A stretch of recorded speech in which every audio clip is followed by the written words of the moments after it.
manifeste par sa solidarité à l'égard du peuple burkinabé suite à l'attaque du 13 août dernier. Le Premier ministre togolais est arrivé ce vendredi dans la capitale burkinabé. Il s'est entretenu avec le président du Faso. Et dans l'élan de solidarité à la suite de cette attaque, une marche silencieuse aura lieu demain à Ouagadougou. Nous en saurons davantage avec l'un des signataires impliqués dans l'organisation de cette marche, M. Aruna Kabore, est l'invité de ce 20h. L'excellence scolaire a été célébrée ce matin au palais de Kosiam. Les élèves qui se sont particulièrement illustrés au cours de la dernière année scolaire ont reçu des récompenses de la part du président du Faso. Des prix en nature et en argent leur ont été décernés pour les encourager à toujours persévérer dans leurs études. Et puis, le Japon apporte une aide financière de 30 milliards de francs CFA sous forme de dons au Burkina Faso. Une somme destinée à la réhabilitation de l'avenue Tanswaba à Ouagadougou. Et grâce à cette aide du Japon, la circulation sera bientôt fluidifiée sur cette voie. Mesdames, Messieurs, bonsoir et merci de nous suivre. Cela dit, la République du Togo est solidaire du Burkina Faso à la suite de l'attaque du café-restaurant Aziz Istanbul. Pour traduire cette solidarité, le Premier ministre togolais est arrivé cet après-midi à Ouagadougou. Reçu par le président du Faso, Komi Selom Klassou, lui a transmis un message du président togolais, par ailleurs président en exercice de la CEDEAO. On fait le point avec Urbain Benito Sommet et Lambert Soma. C'est aux environs de 13 h que le Premier ministre du Togo a foulé le sol burkinabé. À sa descente d'avion, il est accueilli par son homologue Paul Kabatieba et une délégation gouvernementale. Après un bref entretien entre les deux hommes au salon d'honneur de l'aéroport, le cap est mis sur Kosiam pour une audience avec le président du Faso. Au menu des échanges, un message de compassion du président Faure Yadema après l'attaque terroriste du 13 août dernier. Le président de la République togolaise a voulu personnellement venir présenter sa compassion à son frère et ami, le président du Faso, et à travers le président, à tout le gouvernement et au brave peuple du Faso. Mais empêché, il nous a dépêchés. L'efficacité de la réaction des forces de défense et de sécurité du Burkina face à cette attaque terroriste est à saluer. Le président en exercice de la CEDEAO a voulu féliciter les forces de sécurité et de défense du Burkina Faso pour leur pragmatisme, leur professionnalisme et l'efficacité avec lesquelles ces forces ont agi pour mettre hors d'état de nuire les assaillants qui n'ont eu que pour volonté de tuer.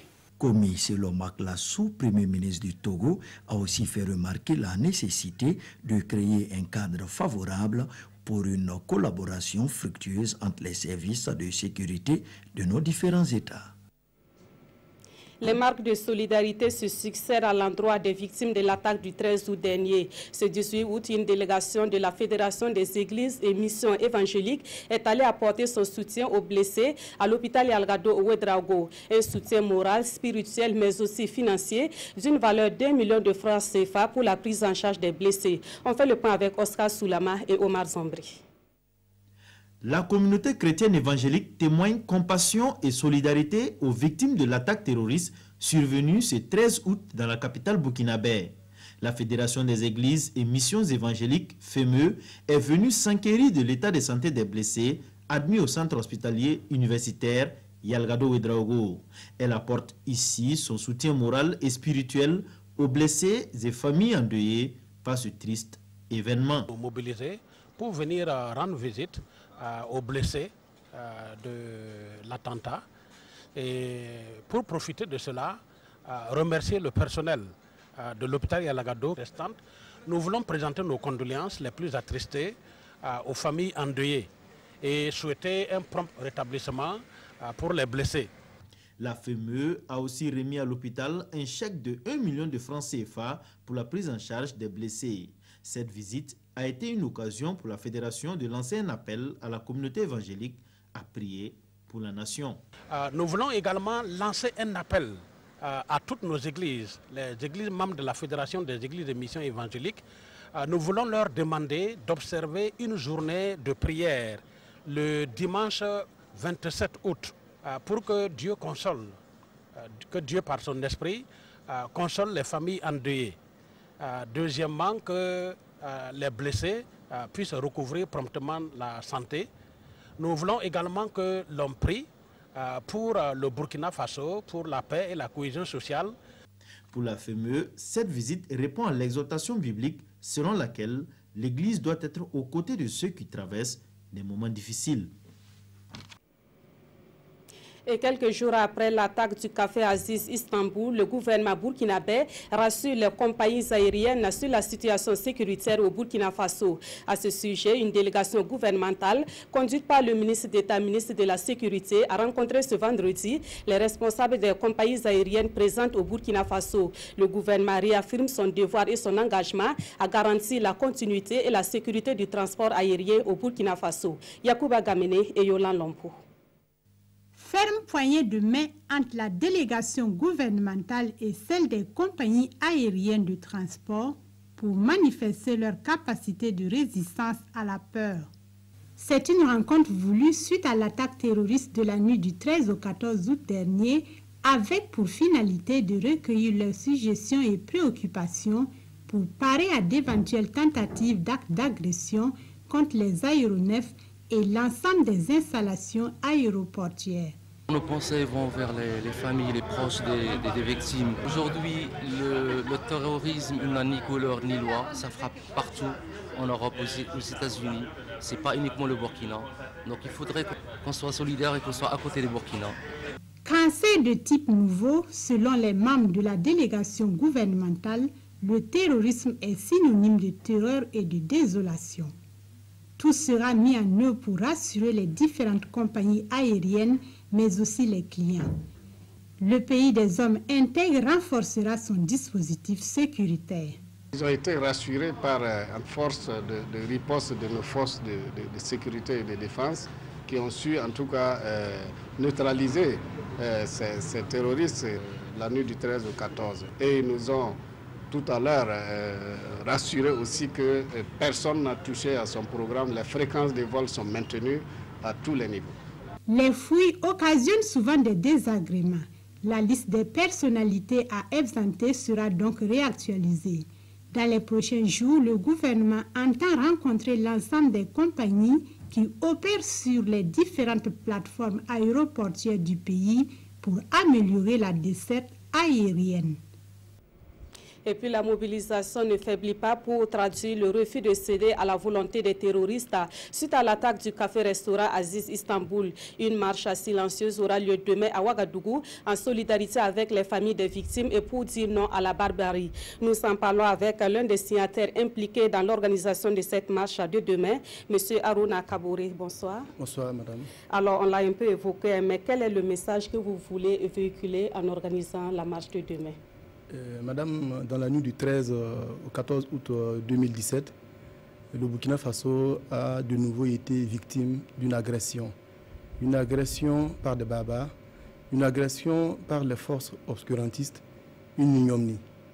Et face à cela, un certain nombre de personnes, de personnalités politiques, des hommes de médias, des hommes de culture, des acteurs de la société civile, des parlementaires, des hommes d'affaires, des syndicalistes, des hommes du showbiz se sont mis ensemble et nous avons pensé effectivement qu'il était bon d'organiser une activité pour dire non à la barbarie, pour soutenir la démocratie, pour soutenir la liberté et pour indiquer que nous préférons effectivement donc le mode de vie que nous avons actuellement par rapport à ce que tant de nous faut proposer ces forces obscurantistes. Le message donc de cette activité, c'est de dire tout simplement que le Burkina Faso reste uni et debout face à la barbarie. Et concrètement, comment la marche de demain va se dérouler? Demain, nous allons nous retrouver à 9 h au rond-point des Nations Unies. À partir de ce point-là, la foule qui va sortir, nous n'avons aucun doute, va s'ébranler vers le café-restaurant Istanbul. Et à ce niveau, nous allons avoir uniquement des offices religieux et coutumiers, c'est-à-dire qu'il y aura l'intervention des autorités coutumières et religieuses. Leur intervention va consister donc à bénir et à faire des prières pour que le Burkina Faso reste effectivement donc en paix que les fils et les filles de Burkina Faso continuent de vivre en harmonie et pour dire non d'une manière ou d'une autre à cette forme de violence, à cette envie en tout cas donc de casser le contrat social, de remettre en cause la démocratie, de lutter, j'allais dire, contre ce que nous faisons régulièrement pour être en harmonie. Alors, M. Kaboré, nul ne doute que les populations sont toujours dans la peur à la suite de cette attaque. Est-ce que vous avez pris les dispositions nécessaires pour assurer un bon déroulement de cette marche? L'ensemble de tout ce qu'il faut faire pour garantir la quiétude et la sécurité de la manifestation, l'ensemble de mesures à prendre ont été effectivement, donc, j'allais dire, tenues compte. Il faut dire que cette attaque n'est pas la seule, elle n'est pas la première, il y en a eu d'autres. C'est pour cela que le message, la manifestation, c'est à la fois pour le café-restaurant Istanbul, mais c'est aussi pour les attaques du Cappuccino, du Taxi Brousse, du Splendide, l'ensemble des attaques dans nos territoires, les forces de défense et de sécurité qui sont régulièrement agressées. C'est à la fois aussi une manifestation pour les soutenir. Et pour cette manifestation encore, les forces de défense et de sécurité se sont mobilisées pour encadrer la marche. Donc nous avons un dispositif sécuritaire, je l'ai dit, à la taille donc de l'événement, qui sera assuré par la gendarmerie nationale, par la police municipale. Et aussi, au niveau de l'organisation, il y a un cordon de sécurité qui a été mis en place et des consignes particulières effectivement sont données afin que les uns et les autres puissent contribuer, chacun par son acte, par sa façon de faire, à ce qu'il y ait la sécurité et la quiétude lors de cette activité. Et maintenant que vous avez rassuré la population, quel appel vous avez à lancer à son endroit? Je voudrais dire que pour cette activité de demain, nous souhaitons dans un premier temps, pour des consignes en tout cas d'usage, ou tout simplement que les uns et les autres puissent arriver sur les lieux, que chacun trouve un endroit loin du rond-point des Nations Unies pour garer qui son engin, qui sa voiture, que les uns et les autres viennent de blanc vêtus, symbole donc de la paix et de la fraternité pour nous, que les uns et les autres évitent de venir avec des sacs, des sachets, des éléments pour contenir des objets, pour éviter effectivement donc des fouilles intempestives qui retarderaient l'activité, que les uns et les autres puissent en tout cas se mobiliser et de respecter l'ensemble des consignes de discipline, l'ensemble des consignes qui viendront donner les forces de défense et de sécurité pour que l'activité se déroule bien. Je veux rassurer les uns et les autres que nous sommes le Burkina Faso, nous sommes le pays des hommes intègres, nous sommes le peuple qui a su rester debout et uni. Il y a eu suffisamment de preuves dans ce pays où les uns et les autres sont restés unis. Nous sommes le pays qui a été, j'allais dire, déchiqueté en 1932 et qui s'est mobilisé pour se reconstruire en 1947. Nous sommes la patrie qui se mobilise et qui tient debout face à toute forme effectivement d'agression. Et nous devrons le prouver demain en étant nombreux, en disant non à la barbarie, en disant oui à la démocratie et en disant, j'allais dire définitivement, en restant définitivement debout à chaque fois que de besoin. Merci beaucoup, M. Aruna Kaboré, d'être passé nous donner les informations sur cette marche donc, qui aura lieu demain à Ouagadougou en soutien aux familles des victimes de l'attaque du 13 août dernier et pour dire non à la barbarie au Burkina Faso. Dans la suite de ce journal, nous repartons au palais de Kosiam où l'excellence scolaire a été célébrée ce vendredi. Le président du Faso a récompensé les meilleurs élèves de l'année scolaire 2016-2017. Ils sont environ 30 élèves de différents niveaux d'enseignement scolaire à avoir reçu des prix d'excellence de la part du chef de l'État. On voit cela avec Roger Kam et Vincent Tchendrebugo. Les portes du palais de Kosiam se sont ouvertes ce vendredi matin devant les cracks du Faso pour la cérémonie de remise des prix de l'excellence 2017. Une cérémonie patronnée par le chef de l'État, Roch-Marc Christian Kaboré himself. Ils sont donc 81 élèves du primaire, du post-primaire et du secondaire venant de différentes régions du pays à recevoir leur prix des mains du président du Faso comme reconnaissance de leur mérite par la nation. Les 10 premiers du CEP reçoivent chacun une attestation, un kit scolaire, plus 50 000 francs offerts par le comité d'organisation et le président du Faso ajoute à chacun 50 000 francs CFA. Les 10 premiers au BEPC ont chacun une tablette, 100 000 francs CFA plus leur attestation et le président du Faso ajoute 150 000 francs CFA. Ceux du CAP et BEPC, une tablette, 120 000 francs plus 150 000 francs du président du Faso. Les lauréats au bac reçoivent une attestation, un ordinateur portable, plus 200 000 francs offerts par le comité d'organisation et le président du Faso ajoute à chacun 300 000 francs CFA. Mais au premier dans chaque série du bac, Roch Marc Christian Kaboré offre 500 000 francs CFA en sus, sans oublier que tous les bacheliers lauréats ont d'office droit à une bourse nationale pour les études supérieures. À l'université, je compte redoubler d'efforts pour qu'il sache encore que non, il n'a pas jeté ses cadeaux en l'air, il a vraiment donné à un lauréat. Je voudrais simplement non seulement féliciter l'ensemble des lauréats, mais également l'ensemble de la communauté, je dirais, scolaire, les enseignants, les professeurs, tous ceux et les parents d'élèves qui ont contribué à faire en sorte que ces enfants puissent réussir à leur travail. C'est l'occasion pour moi surtout de saluer ceux qui étaient dans le Sahel, aussi bien les parents, aussi bien les enseignants, parce qu'ils ont fait preuve de courage, de détermination et d'engagement pour permettre de finir l'année scolaire dans les conditions que vous savez. C'est encore un appel pour moi à tout le monde, à toute la communauté, je dirais, enseignante, les parents d'élèves, le gouvernement, à redoubler d'efforts pour que cette année, nous puissions véritablement avancer, non pas seulement dans l'excellence, mais dans l'élargissement à la base de la formation de nos enfants. Aussi, des prix spéciaux sont décernés à des élèves de la région du Sahel qui ont pu se distinguer malgré les difficultés qu'a connues la région durant l'année scolaire. D'autres prix spéciaux sont accordés à des élèves vivant avec un handicap.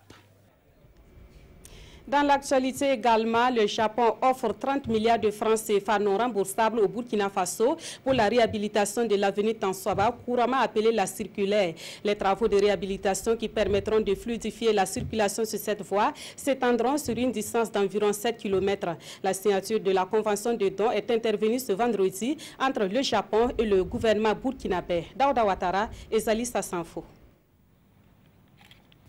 C'est fait. Le Japon offre 30 milliards de francs CFA non remboursables au Burkina Faso pour la réhabilitation d'une rue de sa capitale, le boulevard Tansoba dans sa rocade sud. La route passant du rond-point devant CFAO Technologies à l'échangeur de l'Est. Longue de 6,9 km, la réhabilitation de cette route va permettre d'améliorer le trafic extérieur de la capitale. C'est un grand bonheur parce que la solution palliative que nous avons trouvée l'année dernière pour permettre à la route en tout cas d'être praticable montre déjà des limites.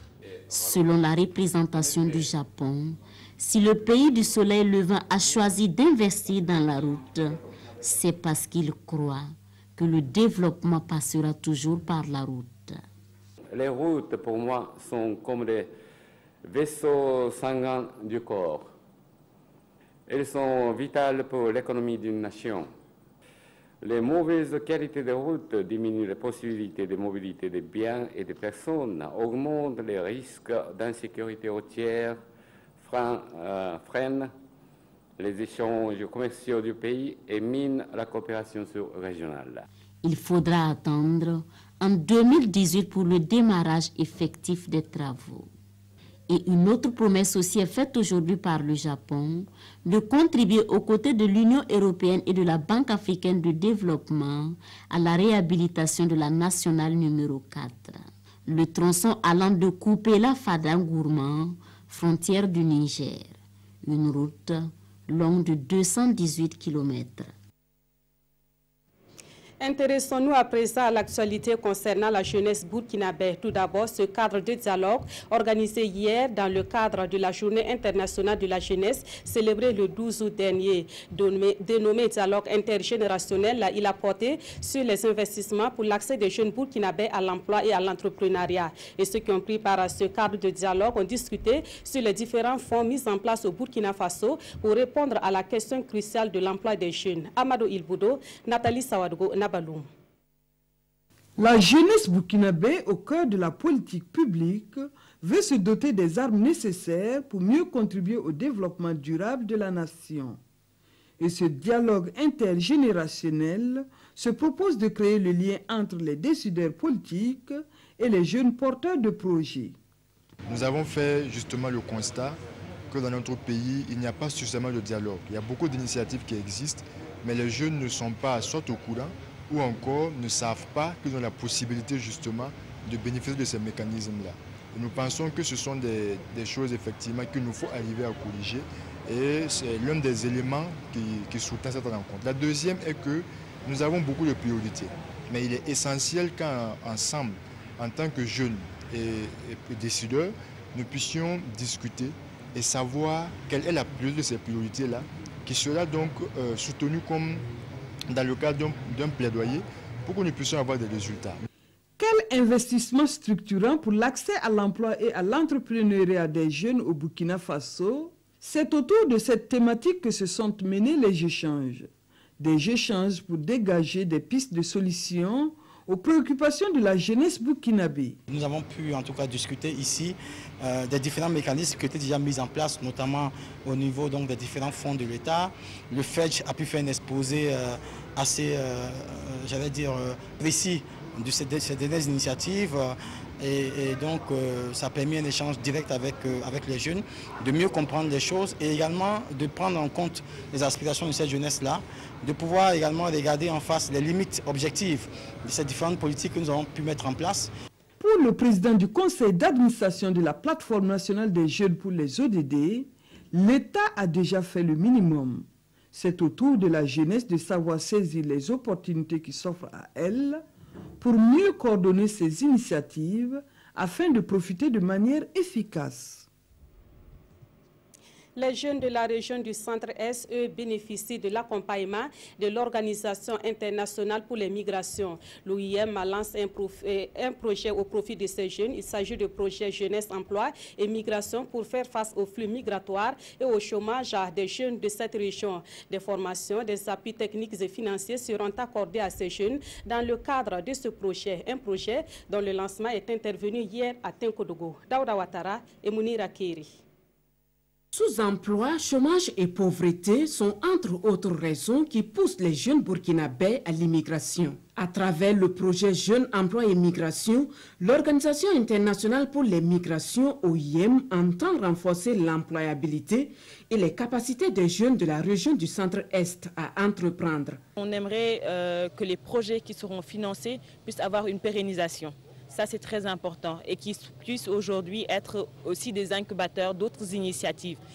Vraiment valoriser le potentiel de la région, mettre à profit leur expérience, la formation technique qu'ils auront, mais aussi leurs aptitudes d'entreprendre et de pouvoir inciter d'autres jeunes à entreprendre. 750 jeunes vont donc être formés sur les techniques de création de micro-projets et 375 d'entre eux vont bénéficier d'un appui technique et d'un financement pour créer leur entreprise.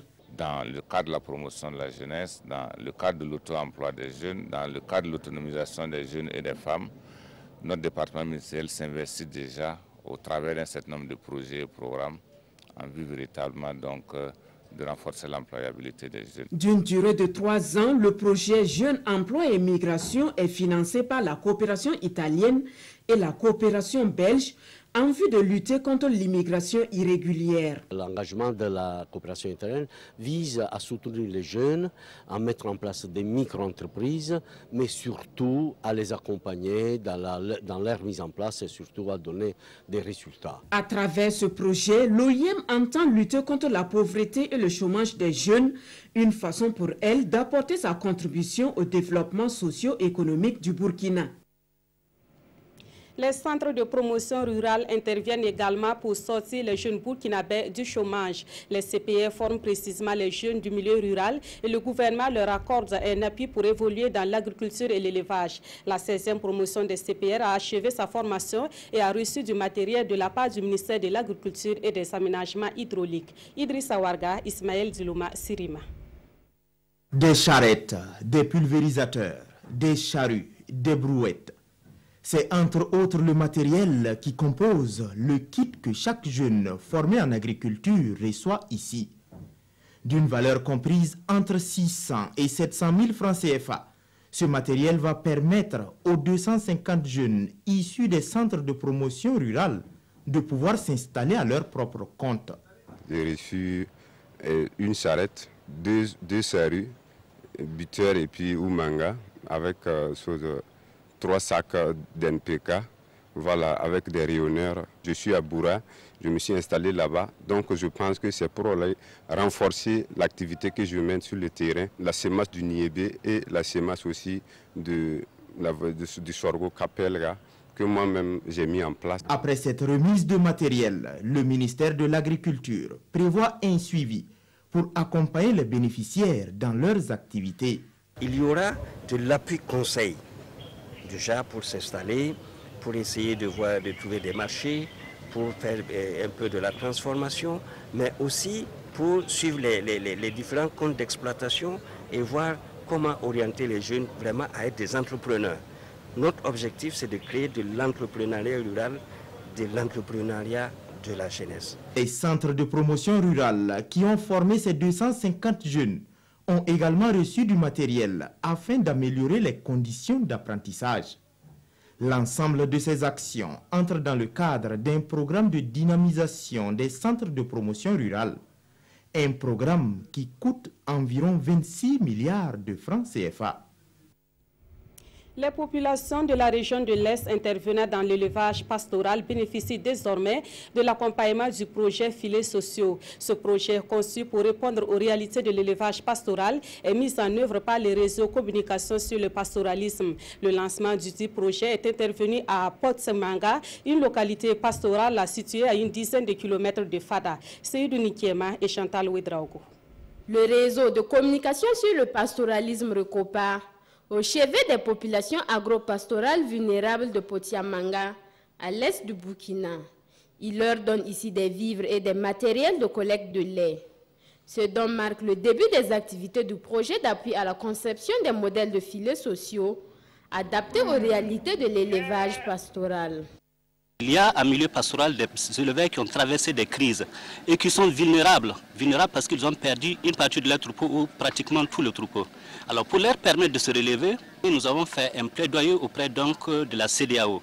La CEDEAO a une réserve alimentaire donc régionale qu'on appelle ARA, qui est basée donc à Lomé. C'est elle donc qui finance ce projet. À partir d'une enquête, nous avons identifié avec l'outil HEA des ménages vulnérables au niveau de la région de l'Est. Donc ce sont ces ménages aujourd'hui qui sont bénéficiaires de ce soutien-là. Un geste qui vient combler un vide dans le vécu des éleveurs et agro-pasteurs de la zone. C'est une fierté pour moi de recevoir ces vivres. Je remercie Recopa pour ce geste. Cela va me permettre de nourrir mes enfants. Au total, 23 tonnes de céréales et 40 bidons inox, le tout estimé à près de 12 millions de francs CFA, seront distribués aux ménages pastoraux dans 10 communes de la région de l'Est. À cette cérémonie, les responsables du Recopa ont profité pour sensibiliser la population sur le statut de cette zone pastorale qui est source de conflits entre agriculteurs et éleveurs. De Fada, nous mettons le cap sur Bobo-Dioulasso où les responsables de l'abattoir frigorifique ont reçu un camion frigorifique. Le don est de l'État burkinabé et vise à permettre à l'abattoir de Bobo-Dioulasso d'évoluer conformément aux normes internationales en matière d'abattage d'animaux. Avec ce camion frigorifique, la viande pourra désormais être convoyée vers les marchés dans les règles d'hygiène. Hassan Gourabou et Adi Sandamba. Avec ce camion, l'abattoir frigorifique de Bobo-Dioulasso renoue avec les normes internationales en la matière. Un outil qui vient compléter la chaîne de fonctionnement rompue depuis plusieurs décennies. En effet, cet établissement n'assurait que l'abattage, la réfrigération et le transport dans des conditions peu recommandables. L'abattoir ne dispose pas de véhicules et de transport et du même coup. Et ce sont les bouchers avec les moyens de transport de bord qui transportent leur viande. Et ça, ce n'est pas souvent sans conséquence au regard des conditions dans lesquelles la viande est transportée. Et c'est un produit alimentaire. Si toutes les conditions ne sont pas réunies, ça peut être source de maladies pour nos populations. C'est un problème qui date il y a plus de 40 ans. Cette situation va également permettre aux bouchers de Bobo-Dioulasso d'honorer désormais certaines commandes internationales. Nous avons 20 tonnes qui sont en attente d'expédition pour cette année 2017. Je pense que les bouchers ils n'attendaient que ça, que ce camion, voilà, pour exporter leur viande vers les pays limitrophes. Le camion frigorifique de Bobo Dioulasso est une dotation de l'État burkinabé. D'une valeur d'environ 75 millions de francs CFA, ce camion a une capacité de 18 tonnes et est muni d'un système pouvant atteindre jusqu'à moins 25 degrés Celsius. Retour à Ouagadougou pour parler de littérature. Moussa Kargougou, le petit boucher de Kaya, une vie consacrée à la nation voltaïque et burkinabé. C'est le titre du nouvel ouvrage du docteur Poussé Sawadougou et c'est un livre dans lequel son auteur évoque l'enfance, la carrière politique et administrative de Moussa Kargougou. Moussa Kargougou est un homme politique burkinabé qui a vécu de 1926 à 1997. Plus de précisions avec Oscar Soulama et Aruna Mari. Docteur Poussy Sawadougou revisite l'itinéraire de Moussa Kargougou. Son tout dernier ouvrage, Moussa Kargougou, le petit boucher de Kaya, une vie consacrée à la nation voltaïque et burkinabé, se veut une œuvre biographique publiée à titre posthume. L'ouvrage retrace la vie de l'homme et propose également les différents discours de celui qui fut, entre autres, ministre des Affaires étrangères de la Haute-Volta. C'est un témoignage sur l'histoire pour la jeune génération. On retient que c'est un exemple qui inspire au plan culturel, au plan politique, au plan social. Et c'est un visionnaire, une personne d'ambition et d'action qui a su mener un combat juste au profit des paysans et des femmes. Pour la rédaction de l'œuvre, Poussy Sawadougou dit s'être inspiré de son mémoire de maîtrise, un mémoire consacré à la vie de Moussa Kargougou. Pour la famille, la publication vient ainsi apporter un éclairage sur le parcours de Moussa Kargougou. C'est avec beaucoup de fierté, mais aussi beaucoup d'humilité que nous accueillons cet ouvrage qui est consacré à la biographie de Moussa Kargougou. Moussa Kargougou nous a inculqué des valeurs d'humilité, de modestie. C'est la raison pour laquelle il a voulu qu'on l'appelle le petit boucher de Kaya. Non pas parce qu'il est un boucher, mais parce qu'il a voulu avoir toujours à l'esprit ses origines modestes. Docteur Poussy Sawadougou est enseignant-chercheur et consultant burkinabé. Ce dernier ouvrage est sa 14e publication. La dédicace de l'œuvre coïncide également avec la commémoration des 20 ans de la mort de Moussa Kargougou. En sport, du 11 au 13 août dernier, les étalons karatéka ont pris part à la 16e édition du tournoi international de karaté-do de la zone 3. C'était à Cotonou au Bénin et les Burkinabés ont survolé la compétition en remportant 27 médailles dont 8 en or. De retour au pays, les étalons karatéka ont été reçus par le ministre des Sports et des Loisirs et par le Moro Naba Bango. On voit cela avec Victorien Marienne. Parce qu'ils ont su répondre à l'appel de la nation que le ministre des Sports et des Loisirs a reçu en audience nos champions de Tika Zone 3 Cotonou 2017. Le président de la Fédération burkinabé de karaté-do a rendu compte avec fort détail à l'autorité le retour brillant de convoitise du karaté-do sur la scène internationale. En effet, après 2 ans d'absence, le Burkina a fait fort au Tika Zone 3 en raflant 27 médailles, dont 8 en or, 8 en argent et 11 en bronze. Ça fait quelques années qu'on n'a pas vu, on n'arrivait pas avec mal. Franchement, nous sommes très satisfaits de ces résultats qui témoignent qu'il y a un travail, qu'il y a un potentiel, qu'il y a de la relève. Cet élan pris par nos karatékas à Cotonou est survenu à un moment où la nation entière a été endeuillée par des barbares d'un autre siècle. Je voudrais dédier notre victoire à Cotonou aux victimes tombées à Aziz Istanbul le 13 août dernier. Et dire que quasiment au même jour, nous avons fait cet exploit-là. Donc, à leur honneur, 18 de nos athlètes resteront debout pour mener le combat jusqu'au jour dernier pour ces gens tombés, ces soldats. Avec Sa Majesté le Moro Naba Bango, la délégation est allée lui traduire toute sa reconnaissance pour les bénédictions reçues avant le départ pour Cotonou. La Fédération burkinabé de karaté a magnifié la disponibilité de tout temps de Sa Majesté en élevant cet ancien pratiquant des arts martiaux au grade de ceinture noire, 7e dan. Le Burkina Faso des 8 nations est sortie la première. Cela voudrait dire qu'ils ont fait preuve de courage et surtout de travail, et également ils ont écouté le conseil de leur coach. Alors nous voulons féliciter les enfants. Ensemble, les karatékas burkinabés ont fait honneur à la patrie en dominant le Tikazone 3 et c'est à leur mérite. De bons résultats qui en appellent d'autres beaucoup plus scintillants.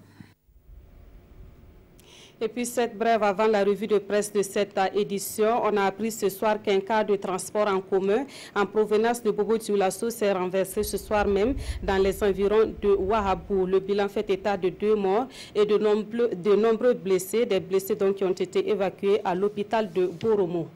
L'attaque du café-restaurant Aziz Istanbul, on en reparle dans la revue de presse de cette édition. Certains quotidiens supputent sur le silence de la Turquie, pendant que d'autres s'interrogent sur la paternité de cette attaque. Des précisions avec Aimé Solange Guigma. L'attaque terroriste au café Aziz Istanbul alimente toujours la une des parutions du jour. Ainsi apprend-on dans le journal de tous les Burkinabés que le président Alpha Condé exprime la solidarité de l'Union africaine au Burkina Faso et compte tout faire pour mobiliser les forces et les ressources nécessaires pour mettre en place le G5 Sahel afin d'éradiquer ce fléau, précise l'observateur Palga.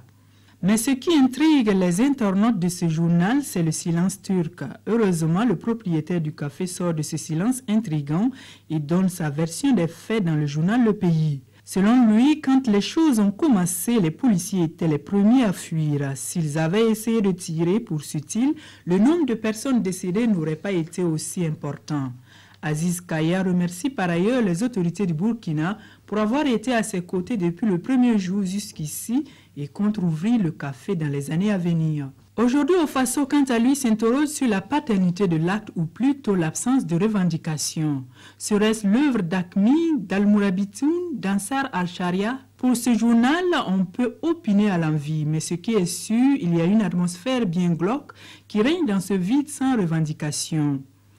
Ce journal informe en sus qu'il y aura une marche silencieuse et patriotique demain samedi 19 août sur l'avenue Kwame Nkrumah pour témoigner la compassion aux familles éplorées et réaffirmer notre amour pour la patrie et notre ferme détermination à la défendre. Un autre drame qui endeuille le Burkina, l'explosion d'un véhicule de patrouille du convoi militaire à Tongomaël, faisant 3 morts et 2 blessés, indique le quotidien, qui précise d'ailleurs que ce convoi avait observé des mouvements suspects d'individus à moto dans la zone. C'est alors que ce journal pense que le Burkina doit prendre son destin en main face à ce phénomène. Et c'est la fin de ce journal. Le retour de l'info, c'est à partir de 22h30 avec Ruth Beni Ouattara. Merci de votre fidélité à la RTB.